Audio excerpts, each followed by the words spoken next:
to read you a story about a couple that I call John and Misty, and this is a real marriage case. And then what I'd like to do is talk to you about what happens when, before we even get into the outline, after I read you this story, I'd like to get into the outline. But before getting into the outline, talk to you about what happens if people don't have conflict resolution procedures. What happens, what could potentially happen in a marriage, what could happen in relationships if you don't have a way to work through what I would say are inevitable conflicts. Would you agree with that? We live on a fallen planet with other fallen people. There is no such thing as relationships that don't have tensions. So if you're living in a fantasy world where you think you can go through life with no conflict, and the way you deal with conflict is you pretend, you just kind of ignore it and wishes maybe go take a nap, and when you wake up, maybe it'll be gone. Well, it's still there when you wake up. So we all have to learn how to deal with conflict because it is inevitable. And my argument would be you can't ignore it. It's not just going to go away. And I'd like to talk to you about what happens if you do try to ignore it in relationships. So this is John and Misty. It's not a long story. It'll take me just a couple minutes to read this. And the way I tell stories is I use the word story, but it's not spelled right. It's Storee. So, story. Here is John and Misty's story, and the S stands for what's the situation. And this is a real marriage story. John and Misty were married for 15 years when she came to talk. Oh, by the way, just put that on pause a moment. What I'd like you to listen for is what are the disagreements and what are the tension points in their marriage? That's what I'd like you to listen for. And then I want to show you how we use the pause principle to help people resolve those tension points. So listen for what is causing the tension, what are they disagreeing about in their marriage, okay? You got that? So you're going to hear a whole bunch of stuff, but just keep tuning in for okay, what are the issues? What's causing the tension in this relationship? John and Misty were married for 15 years. When she came to talk, she was miserable. She knew her attitudes about John were wrong, but didn't know what to do. Both John and Misty are former military. In fact, they met in the military. They both grew up in Christian homes, and his father was a pastor. They are the parents of 8 children, and they've homeschooled for years. They live in a less than adequate home for their size family, and John has not had the income to buy a larger home. Just to try to, in counseling, we talk about entering the world of your counselee. So I want you to try to enter their world. They have 8 children, 2 adults, so 10 of them, and their house could fit inside this auditorium 3 times, probably. It's a single story modular, double wide modular home. And so you could probably have 1, 2, 3, and 10 of them are living in that double wide modular home. So I visited them. You can imagine what it looked like on the inside with all the clothes of all those children, etc. So try to enter their world. What's it like? What's the pressure that they're feeling? At church, they portray themselves as the family that has their act together, but at home, there's fighting and even more specifically, a Cold War atmosphere. She sings in the choir and she has a beautiful solo voice. They're very faithful to church and they talk about discipling their children. The kids seem obedient and well mannered. He talks about family worship, and they took their children out of the Awana ministry so that they could spend time discipling their children on Wednesday nights.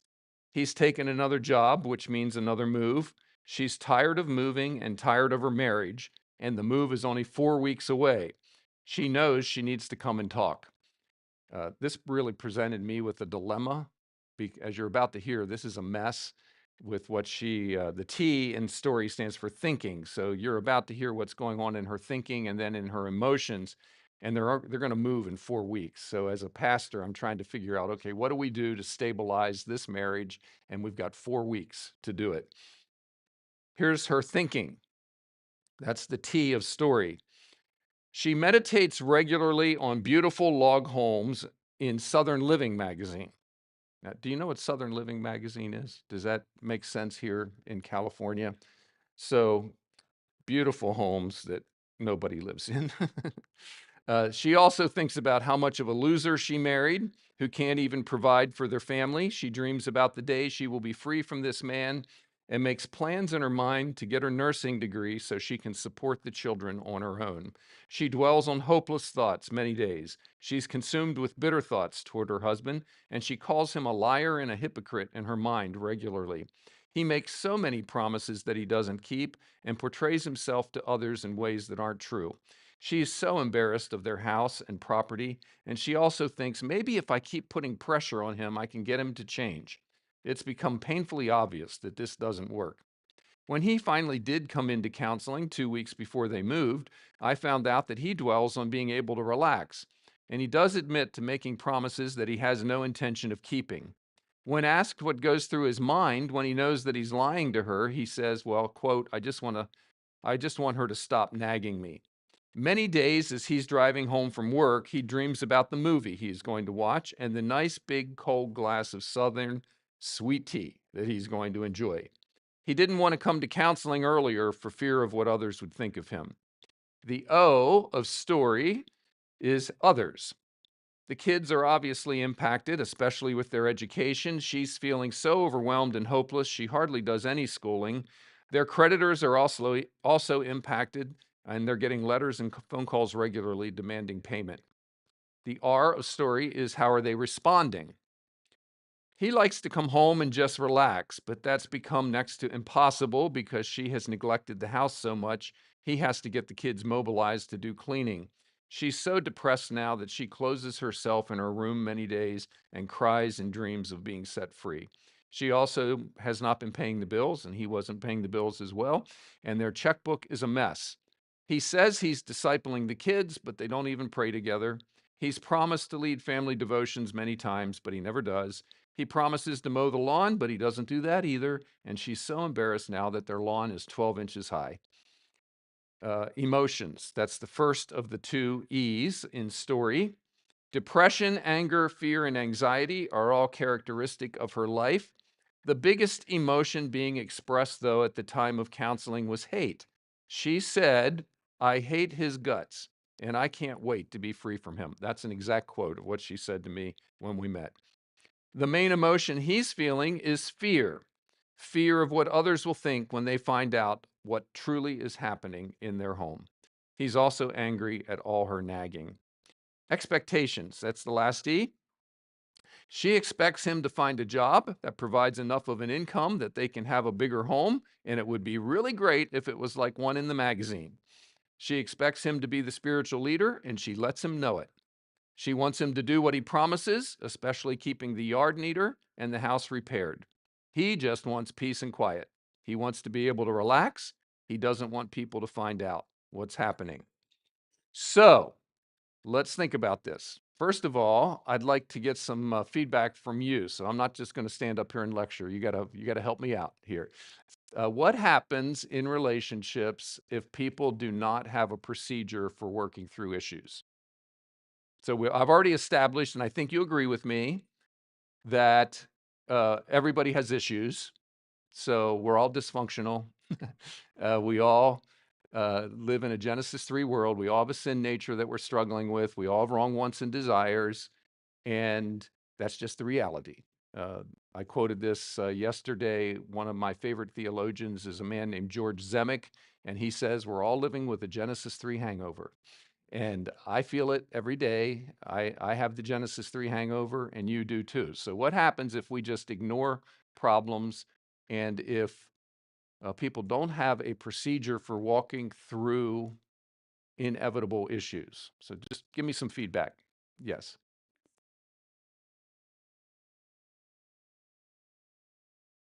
Okay. So it snowballs, just in case you can't hear that, snowballs, and then resentment can happen, and bitterness and separation. And if not physical separation, at least like emotional, like physical separation, as in somebody leaves the house, emotional and even physical separation within the house can happen. What other thoughts do you have? Yes.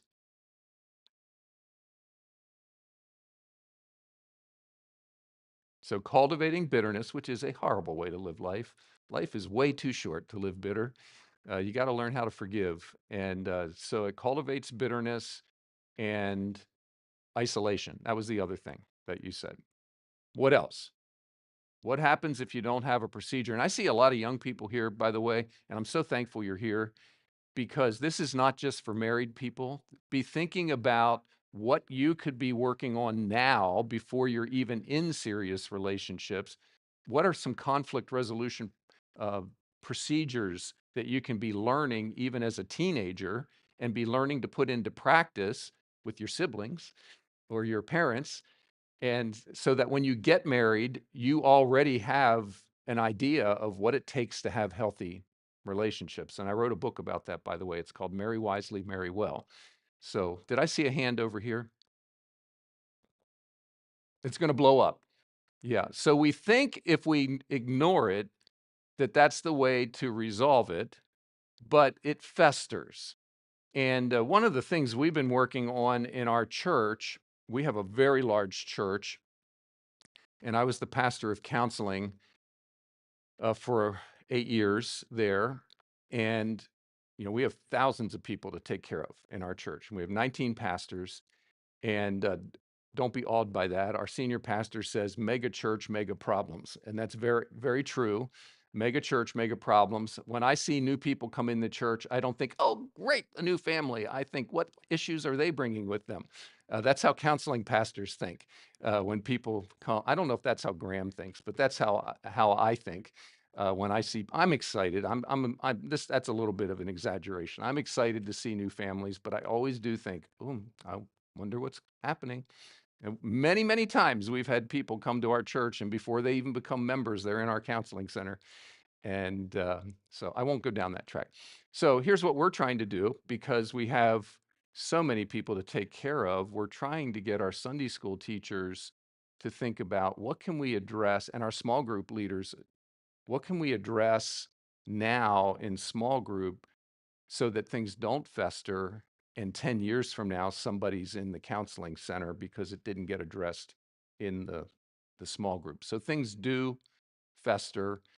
And I could tell you a lot of stories about people coming and saying, well, we told people 15 years ago about this problem and nobody helped us at that point. And here we are 15 years later, and now it's in this bigger mess. So I think you get the point.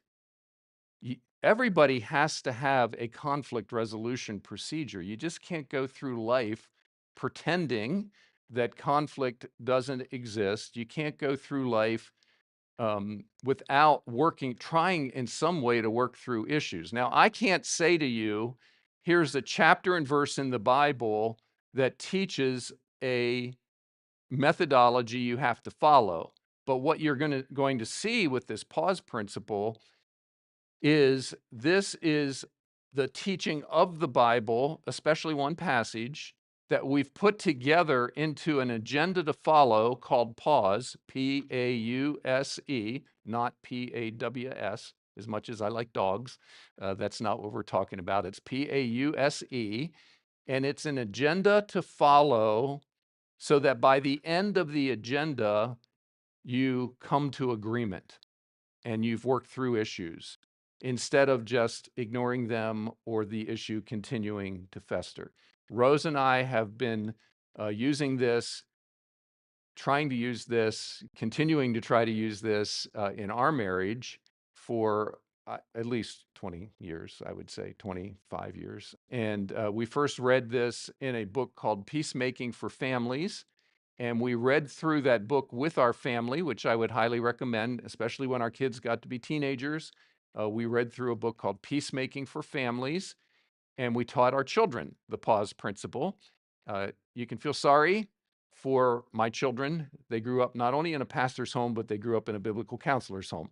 So we talk to our kids all the time about biblical counseling principles, and I tried to teach them conflict resolution procedures because I did not want them to end up in a counseling office one day. I wanted them to go into marriage already having some good relationship skills.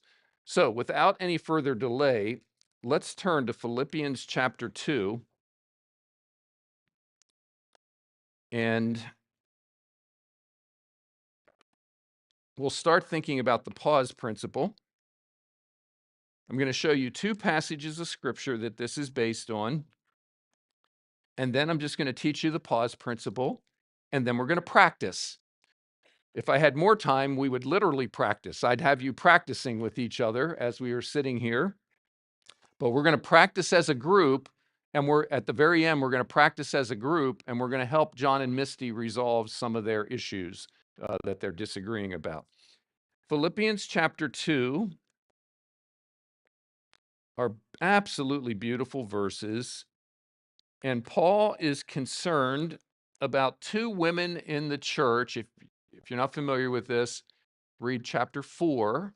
And Paul's really concerned about two women in the church that are it seems like they're in conflict with each other, Euodia and Syntyche. And maybe you've heard this before, but some people call her Sin-touchy.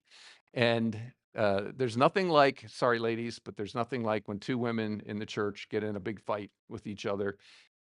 It can spread very quickly in a church if they don't know how to resolve it. So there's two women in this church, it seems, that are upset with each other, and it's spreading into the church. And now the great Apostle Paul is addressing it as he's concerned about this beloved church. And he says in Philippians chapter 2, verses 3-5, do nothing from selfish ambition or vainglory. We spent a lot of time in the conference on Friday and Saturday talking about what is selfish ambition and our desires in our hearts and how they feed conflict. But with humility of mind, regard one another as more important than yourselves. Now, here's the heart of the pause principle. Not merely looking out for your own personal interest, it's going to be a really important word, but also for the interests of others. Have this way of thinking in yourselves, which was also in Christ Jesus. Would you agree with this statement theologically? Jesus had our best interest in mind. Did I just speak heresy? So he's about to write that Jesus did not think equality with God is a thing he had to frantically hold on to. He had to grasp it. But Jesus left the throne room of heaven and became a human, and he went down, down, down, down to the point of dying on the cross. That's the progress in Philippians chapter 2. He had your best interest in mind. He did not have his best interest in mind. Do you agree with that statement? He had your best interest in mind, so he was a servant. Now think what that would do in marriages when we're in conflict, that we would think, okay, I want to have my spouse's best interest in mind, not I'm waiting for them to stop talking so I can convince them that my opinion's right. It's just the opposite. It's, honey, I really want to hear your opinion. Now, that implies a lot of things. That implies that it's safe for your spouse to talk, or it's safe for the other person to talk. And in marriage counseling, I tell couples regularly, if it is not safe to bring up any subject in your marriage, that's the very first thing you need to talk about. Why isn't it safe to bring up a subject? Maybe you need to go home today and ask the question of each other, is it safe to talk about anything? Remember, husbands and wives are supposed to be one flesh. That's the end of Genesis chapter 2. They were, at the end of Genesis 2, I used to get so embarrassed reading this verse. Now, why is that in the Bible? They were naked and not ashamed. Genesis 2:24. Why did God think that was important to put in the Bible? They were naked and not ashamed. Well, chapter 3, verses 7 and 8, they're now naked and ashamed. They started covering up. As soon as sin entered the world, something happened to their marriage. Just 7 verses earlier, they're naked and not ashamed. There is nothing between them, not even clothes. There's nothing off limits, no shame. They could anything. They could talk about anything. No guilt, no shame, no fear. Now sin enters the world, and there's guilt, fear, shame. There's barriers in marriage. So I think couples need to talk about why isn't it safe to talk about that, whatever that taboo subject is in your home or taboo subjects, talk about that. of why doesn't it feel safe? And what are we going to do about that so that we can make it a safer environment so that we can talk about any subject? Because then you can practice the pause principle of what are the interests of your spouse and look not out to your own interests, but also the interests of others. Now, let's contrast this with the secular world. The secular world does what we call competitive negotiating. Do you know what competitive negotiating is? Maybe some of you have experienced it and you've been to court and somebody hired a lawyer against you. Competitive negotiating is I am hiring the best lawyer I can to beat you. I am trying to beat you. I'm going to out-argue you. I'm going to outspend you because I need to win. Competitive negotiating. Biblically, we want to do cooperative negotiating. Everybody has to learn how to negotiate in life. If you don't learn how to negotiate with other humans, especially your spouse, you're going to be miserable. You have to learn a way to negotiate with people. And you can negotiate without compromising your principles. It's look not out to your own interests, but the interests of others. So cooperative negotiating, not competitive negotiating. How do I serve this person? Here's another phrase. How do we come to mutually satisfying solutions? It's not about someone wins and someone loses. I want to look out for the interests of my wife. She wants to look out for my interests. We'll talk in more detail about how you get at the interests of someone in a moment. And then I hear her concerns, she hears my concerns. Now, how do we come to a mutually satisfying agreement once we really understand each other's concerns? So far, what are we hearing? Uh, Competitive? No. We want cooperative negotiating. We want to be able to talk about any issue because we are called to be one flesh in marriage. There shouldn't be topics that are off limits. So maybe we need to start with talking about uh, why is this subject off limits? Why does it not feel safe to talk about this subject? John and Misty have a lot to talk about. Let's just throw out a couple of ideas. What did you hear as issues with John and Misty? And while we're talking about this, turn to Matthew 22. So, what did you hear as issues? What are they fighting about? What are the tension points in their marriage? Money is an issue, and not enough of it.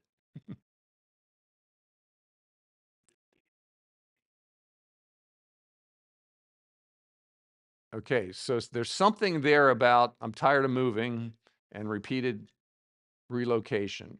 What did I hear over here? Responsibilities. So, neglecting responsibilities. She's neglecting responsibilities, right? And he's neglecting responsibilities. What else are you hearing that are tension points?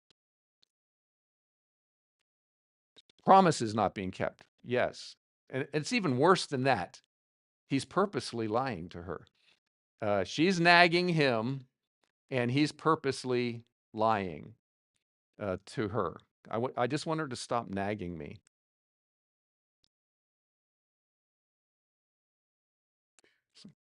So disrespectful thoughts and words toward one another. Yes, very much so, especially on Misty's part. So unrealistic expectations. Yeah, like the house. And are you hearing discontentment? There's some discontentment issues. So are there a lot of counseling issues here? Yeah, there's a boatload of counseling issues here. And I'll just tell you now, they're still happily married. This is a success story. God was so gracious. And it was a miracle that happened in 4 weeks. And she responded so well to counseling, just miraculously. She responded well to counseling. And she went home and asked him for forgiveness for the way that she was nagging her husband. She started realizing that she had a control tendency going on in her heart. And she repented of that. And he came to me. He was reluctant to come for counseling. And he came to me and he said, this is literal words that John said to me. I don't know what's going on with her, but I want some of it. And he came to counseling.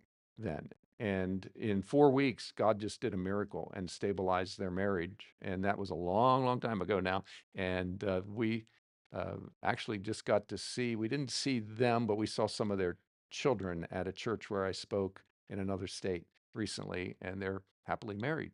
And so listen to Matthew 22, and then I'm going to go through what does pause stand for.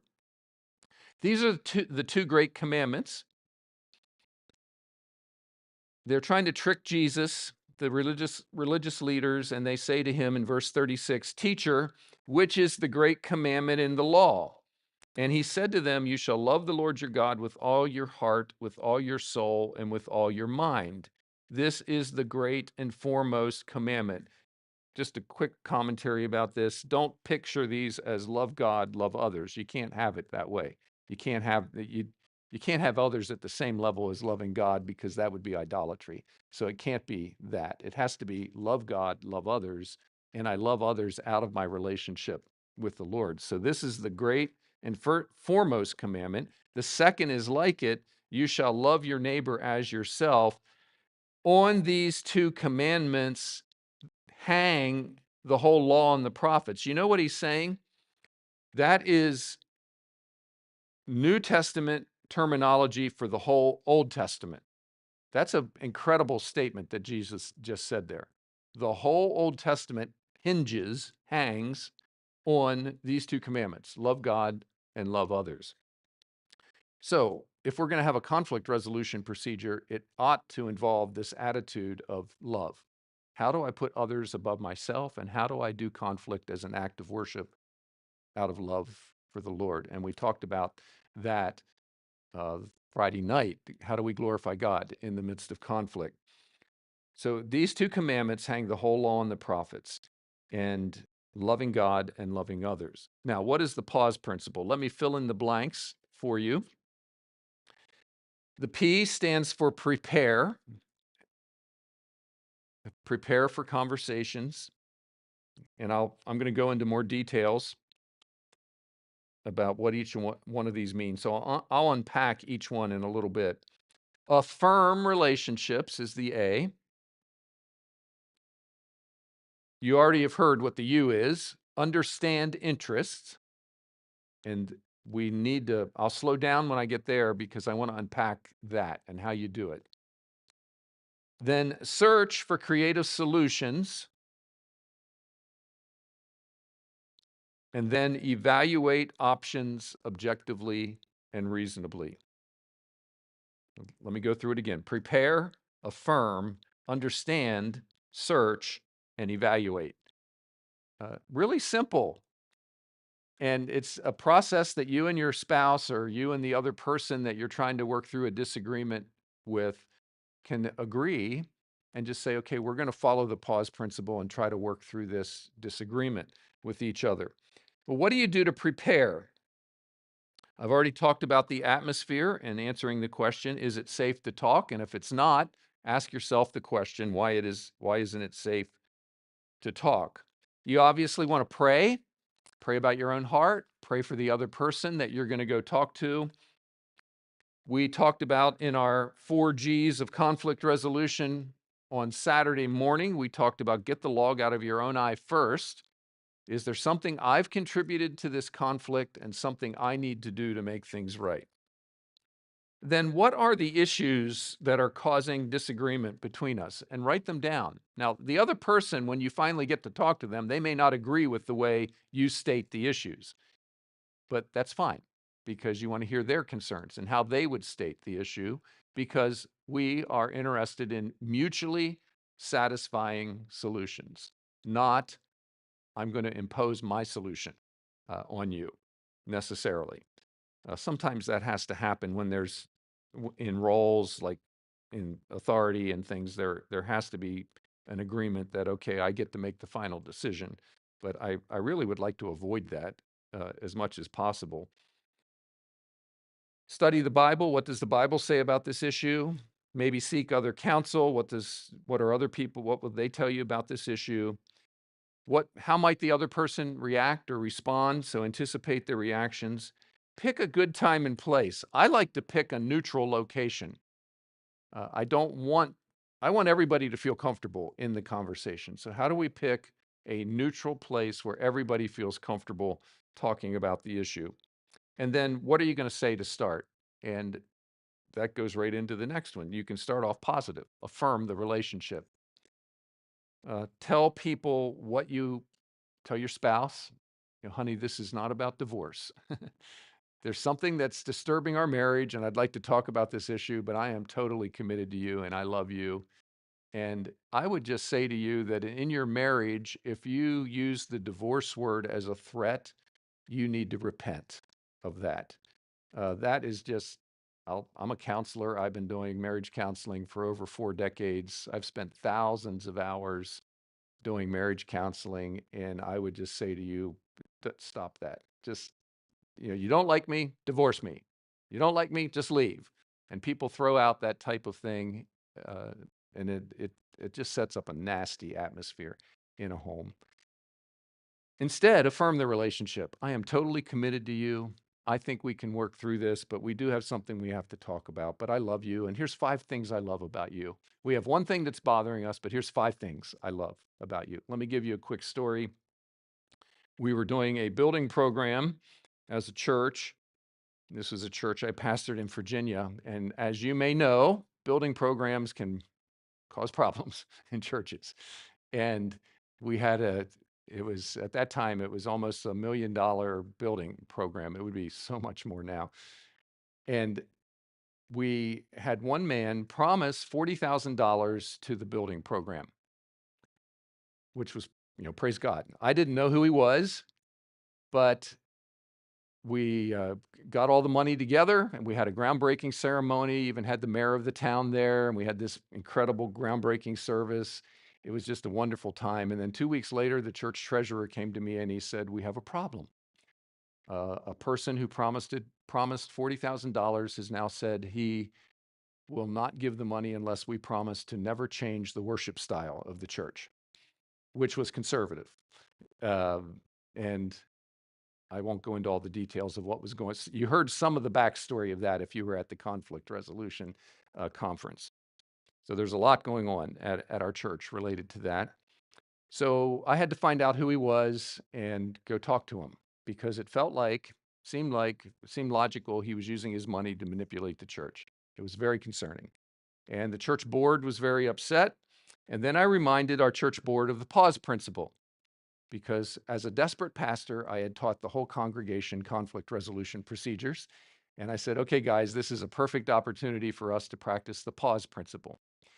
And we picked the 3 deacons from our church who he could hear the best. Some of the men on the church board he did not have good relationships with, so we did not want them in the room. So I went, and 3 of the men from our church board who had the best relationships with him, we met. And I started off not by going right for the jugular of how dare you use your money to manipulate the church. That's not how we started the meeting. We started the meeting by thanking him for being an Awana leader for 20 years, and we thanked him for being a 5th grade boys Sunday school teacher for 15 years. And I meant it sincerely. I was not trying to manipulate him in any way. I was very, very thankful. The Lord helped me get my attitude right toward him before we even went into the meeting. So affirm relationships. That sets a different tone. Rather than an antagonistic tone, you're starting off with reassuring the person and you're taking some of the pressure out of the room by reassuring them of your commitment to them. Now, we're right in the middle of pause now. What's the next step? Understand each other's interests.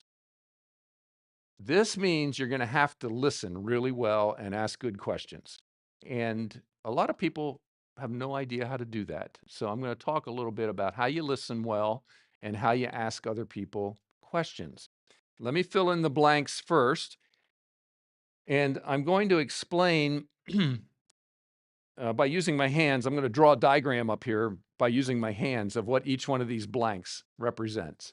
So we're going to start up here at the top in the center, and that's going to be the issue. So that's the first blank. What's the issue? And you're turning the issue into a question that needs to be answered. And I'm going to give you a bunch of illustrations here so you know what I mean and why you have to turn it into a question to be answered. So, what is the issue? Well, we've already determined with John and Misty, there's a bunch of issues like what are we going to do? Notice what I'm doing. I'm turning it into a question. What are we going to do about our house?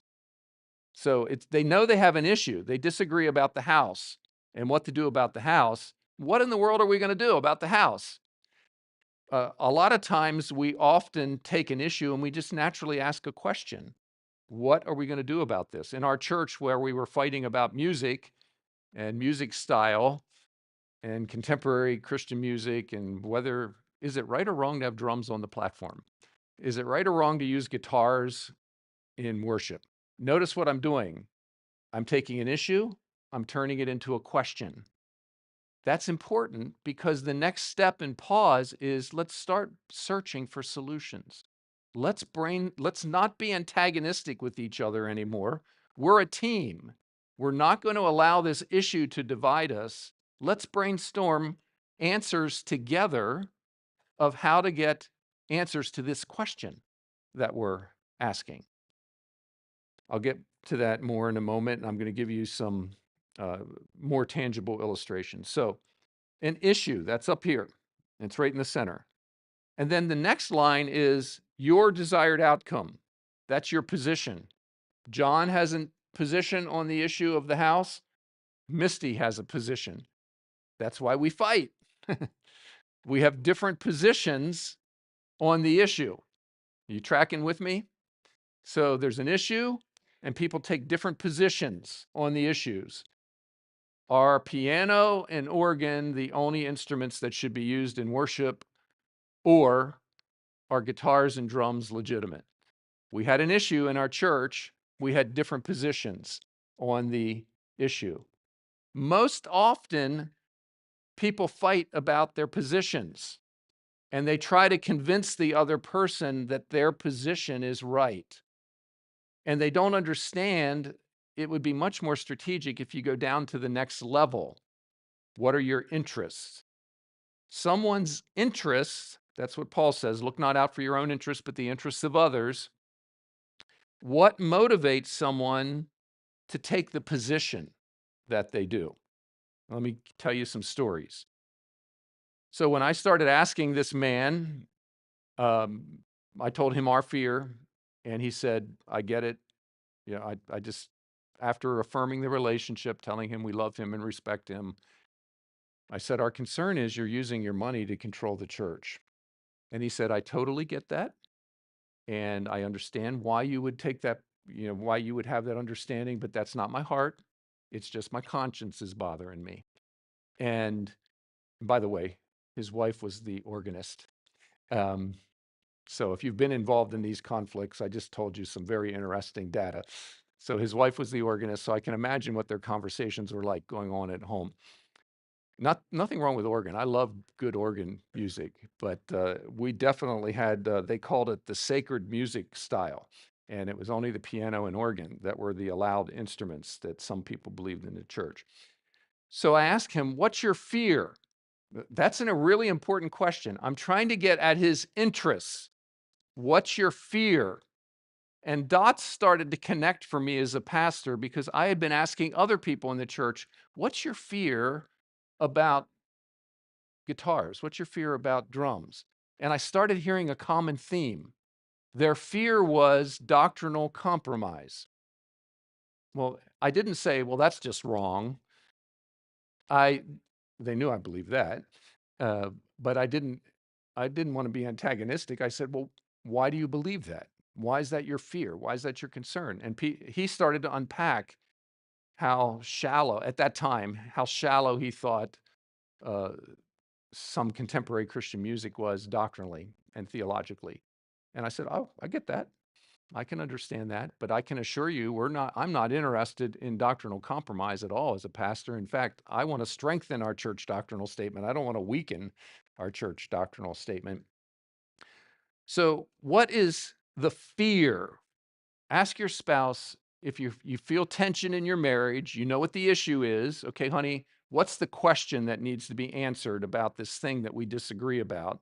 turn it into a question or maybe two questions. These two questions need to be answered. Help me understand your fear, why you're taking the position that you do on this issue. Let me give you another illustration. I had a couple come to me, a very intelligent couple for marriage counseling. He was a seminary graduate. She was a very theologically trained woman as well, and very astute theologically, both really good thinkers. But they had a number of issues in their marriage. They had 6 children, and their house was always a mess. And so the issue was the cleanliness of our house. Now, I'm going to turn it into a question. How clean does our house need to be? And I know nobody else has ever had that issue, right? So, how clean does our house need to be? His position, this is literally his words. So, two positions. His position was chill out, baby. Just relax. You're way too uptight about this. Her position was, this is driving me insane. I cannot function this way. Our house is always a mess, and you don't care. You don't get the kids organized to get the house clean. So they know what the issue is. How clean does the house need to be? They have different positions, and for 15 years, they could not come to an agreement on this, and now they're in marriage counseling. It had festered to the point of, we just can't keep going on about this. She's saying, I'm going to go insane. So I had them doing reading about the pause principle and how do you use the pause principle. And in counseling, I had them start practicing it. Well, he didn't even know. He was so relationally inept. He's a seminary graduate, but he didn't even know how to ask his wife questions. He didn't even know how to be relational with her. So I thought, okay, I'll model it for you. So I turned to her and I said, what's your fear?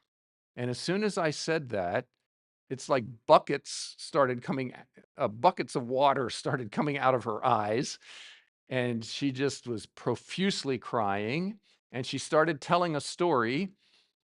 When I was 12 years old, I ran away from home because the house I grew up in, was chaos all the time. And when I was 15 years old, I was raped. And I just heard our daughter say recently, who's about to turn 18, I can't wait to get out of this house because our house is always a mess. And I'm afraid that our daughter is going to make the same mistakes that I made. But he had known that she had been abused when she was 15, but he had never put the pieces together of why this issue was so important to her. And I looked over at him, and his look on his face was like all these dots were connecting in his mind of why his wife was so concerned about this issue. Now, do you think that he got more cooperative? He got a whole lot more cooperative, and he said, "Oh, honey, I get it. I'll come up with a plan." So after 15 years of impasse, if they would have just worked on what's the fear, what's the concern, now let's find mutually satisfying solutions. Instead of fighting about the positions that we're taking on the issue, let's get at each other's fears and concerns and find mutually satisfying solutions, because you're supposed to have a one flesh relationship.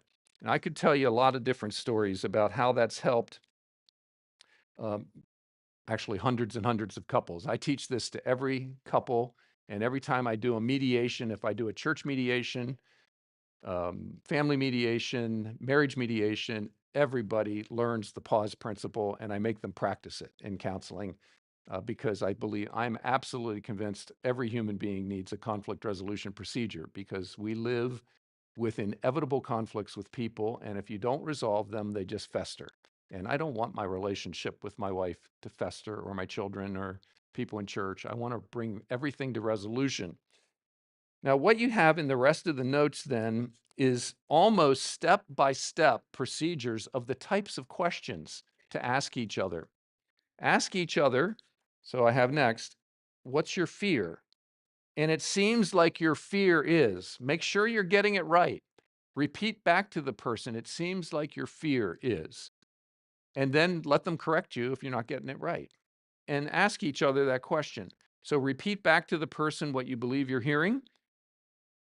And then the next thing I have is try to concisely state what the issue is from each other's perspective and narrow it down to a sentence or two. And you want to turn it into a question. What's the question that needs to be answered? You're not the enemy. The issue is the enemy. That's a really important point. I don't want to send the message to my spouse, you're the problem. The issue is the problem. This issue, Satan is using this issue to come between us.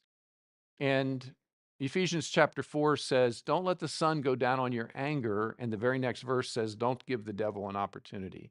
He would love for this issue to stay between you and your spouse, because every day that you allow it to go unresolved, the first day he gets his toe in the door, and then he gets his foot in the door, and then he gets his ankle in the door, and then he gets his nasty leg in the door, and pretty soon you've Satan, instead of a gospel saturated atmosphere in your home, you have a satanic atmosphere in your home where there's division in your home. So you have to learn how to work through issues. And then after you understand the issue, you understand why your spouse takes the position, you're not the problem, the issue is the problem. Let's start brainstorming solutions. Now there's a rule to follow when you brainstorm solutions. You don't criticize each other's ideas. You tell me what happens if we know what the issue is. We know the question that needs to be answered. Now let's brainstorm some solutions, and you start throwing out, well, what if we did this? And your spouse goes, no, that wouldn't work. What just happened? You just shut down the conversation. So when you get to the brainstorming of searching for creative solutions, the rule you follow is no criticizing. I tell people at this point, you're trying to invent, not decide. Invent, invent, invent, invent, invent. Well, what if we did this? What if we did this? The sky's the limit. Just invent. Throw out ideas. What if we did this? What if we did this? What if we did this? And then if things get heated, just take a break, pray together, and then you come back and brainstorm some more. And then you evaluate the options objectively and reasonably. Of all these things we brainstormed, what are we going to do? And let's come to agreement. And you'll be amazed at how you'll go, well, why didn't we think of this before? Well, the reason why you didn't think of it before is because you didn't take time to brainstorm together, or it didn't even feel safe to brainstorm together. What are some creative things that John and Misty could do? Let's just brainstorm a little bit, and no criticizing. So don't criticize each other's ideas right now. What are some things John and Misty could do? And then I'm going to pray. So let's assume they're practicing the pause principle and the house is a big issue. What could they do? Let's just take that one issue, the house. What are we going to do? Honey, we're stuck. We're in this little house and there's 8 of us. So employ the children. Don't criticize. So a cleaning checklist.